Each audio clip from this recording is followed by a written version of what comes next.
Olá pessoal, espero que estejam todos bem. Na videoaula de hoje nós vamos dar uma repassada no que nós vimos na nossa última aula online, tá? Ainda sobre a revisão do conteúdo de primeiro ano do ensino médio, com o objetivo aí de fixar melhor esses conteúdos para as provas Enem e vestibular que virão aí no final desse ano. Então, material na mão e vamos lá.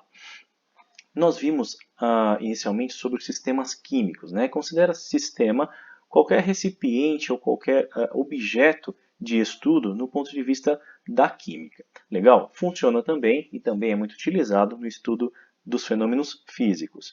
Legal? Então, supondo aqui que nosso sistema físico, nosso sistema químico é constituído de água mais açúcar, juntando essas duas substâncias, nós obtemos então o que nós chamamos de mistura. Na verdade, então, misturando sempre, adicionando sempre uma substância pura a uma outra, obtemos sempre uma mistura. Nesse caso, o açúcar dissolve em água, formando uma mistura homogênea, que no caso é uma solução, ou seja, uma mistura de uma fase só.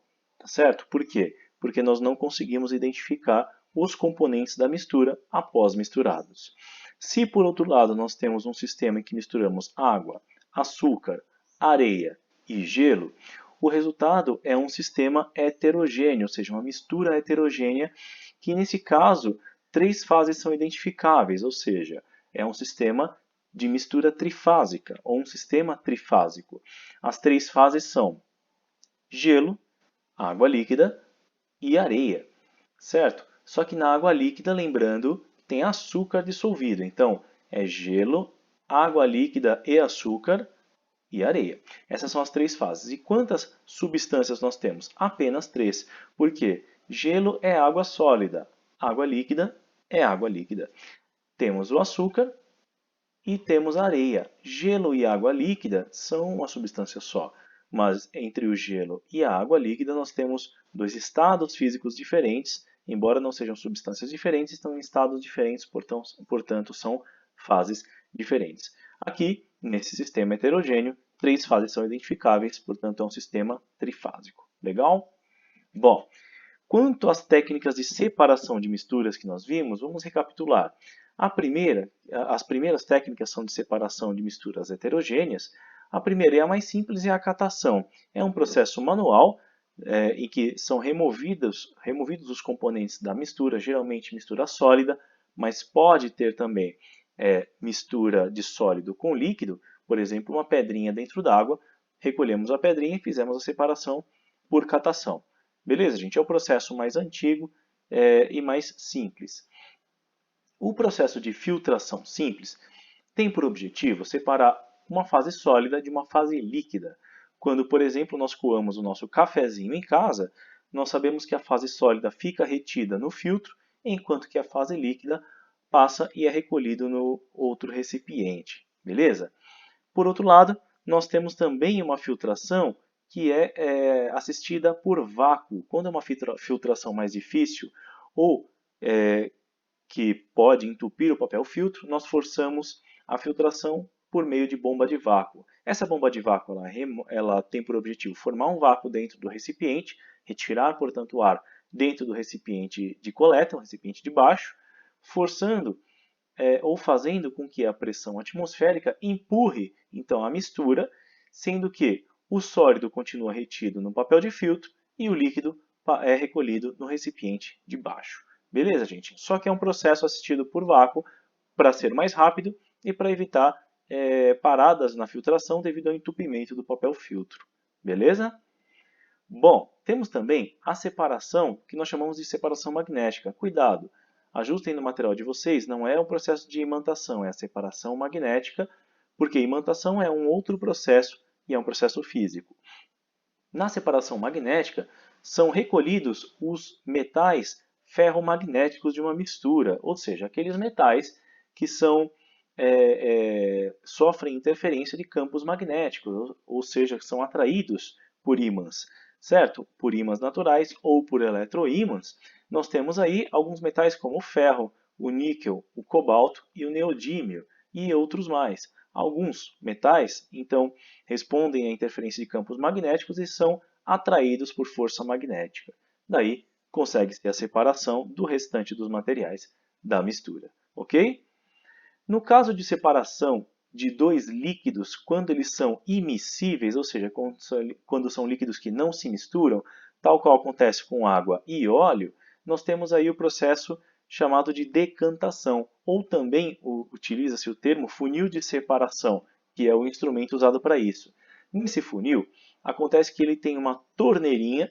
Nessa torneirinha, quando aberta, o líquido que está embaixo, ele escoa, sendo recolhido no recipiente de baixo, e o líquido de cima permanece então dentro do funil após fechar a torneira, quando todo o líquido da fase de baixo é recolhido no recipiente. Ok? Nesse caso, promove-se a separação dos dois líquidos. Beleza, gente?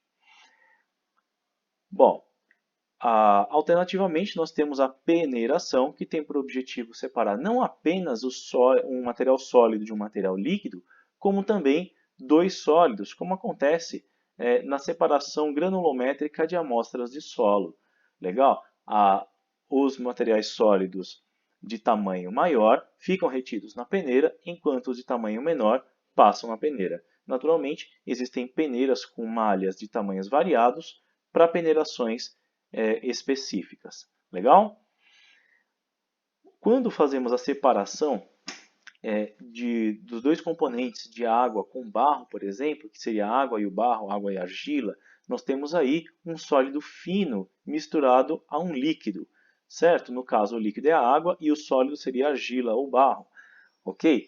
Para fazer essa separação, é necessário que haja o processo primeiro de decantação, que por gravidade, um processo natural, o sólido acaba decantando, ou seja, sedimentando para o fundo, depositando-se no fundo do recipiente, após algum tempo, naturalmente, né? Após essa sedimentação do sólido, fica na fase de cima somente a fase líquida. Quando isso ocorre, é possível então promover a mistura, vertendo então esse recipiente para um novo recipiente, sutilmente, de modo que somente a fase líquida se separe da fase barro. Ok? Então, somente a fase de cima, que é o líquido, é escoada para o novo recipiente, permanecendo no primeiro o barro. Ok, gente? Aí, esse é um processo também conhecido por decantação. Certo? Alternativamente, nós temos o processo de centrifugação, que acelera a sedimentação do material sólido no fundo de um recipiente, quando uma centrífuga, ao promover a força centrífuga, ela acelera o processo de decantação, de sedimentação do sólido para o fundo do recipiente, ficando acima somente a fase líquida.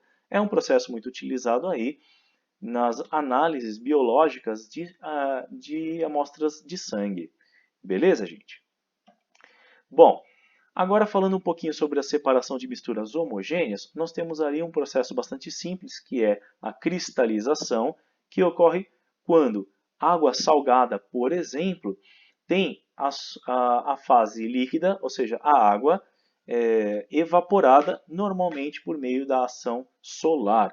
Quando a água evapora, o soluto, ou seja, aquele material que estava dissolvido na água, que não era possível separar por nenhum dos processos anteriores, ele começa a recristalizar, ele começa a passar para a sua forma natural, que é o cristal. Então, conforme a água evapora, esses cristais de sal, normalmente, vão se acumulando. E aí formam-se as salinas. Beleza, gente? Temos um outro método de separação, que é a destilação simples. Ela ocorre por meio de aquecimento, né? Onde um sólido dissolvido no líquido deve ser separado desse líquido.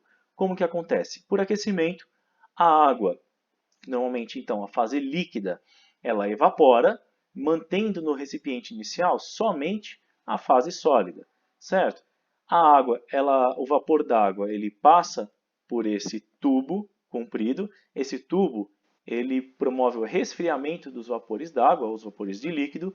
Resfriando esses vapores, o líquido volta ao seu estado líquido, ou seja, aquele vapor volta ao seu estado líquido e é coletado no recipiente final, de modo que somente a fase sólida permanece no recipiente inicial, certo? Esse é um processo normalmente usado aí na fabricação de bebidas alcoólicas, as famosas bebidas destiladas, ok? Em que se retira uma parte da água, ficando a maior parte com álcool. Alternativamente, nós temos também a destilação fracionada, em que a temperatura é controlada para se evaporar gradativamente as substâncias desejadas de acordo com as suas temperaturas de ebulição. É algo similar com o que acontece com a torre de destilação de uma indústria petroquímica para separação dos componentes extraídos do petróleo. Uma outra forma, uma última forma de separação aí de misturas homogêneas é a cromatografia em papel, em que a mistura ela é colocada sobre um papel, certo? Ou seja, é como se fosse esse traço aqui no papel, é a mistura que nós desejamos separar os componentes. Tá? É um papel normalmente poroso, portanto ele absorve líquido com facilidade. Esse papel é colocado dentro de um recipiente que vai ficar fechado, sendo que nesse recipiente já está contida uma quantidade lá no fundo, somente no fundo do recipiente, de um líquido que é normalmente um solvente orgânico, que pode ser etanol, metanol, clorofórmio e etc. Tá? Conforme esse papel vai absorvendo esse solvente, esse líquido vai subindo ao longo do papel, certo? As partes secas do papel vão absorvendo, portanto o líquido sobe do fundo para o topo do papel gradativamente. E conforme o líquido sobe, ele vai arrastando os componentes da mistura, certo? De modo que, conforme o líquido sobe, os componentes mais pesados ficam retidos no fundo do papel e os componentes mais leves são levados mais acima junto com o solvente que subiu, certo? É uma técnica que se desenvolveu bastante e hoje tem derivações muito mais sofisticadas com equipamentos de alta tecnologia, fazendo o papel da cromatografia, essa separação e identificação de componentes de mistura. Beleza? Bom, espero que vocês tenham entendido, espero que tenham gostado. Até a nossa próxima videoaula e que a força esteja com vocês. Valeu, pessoal, até a próxima!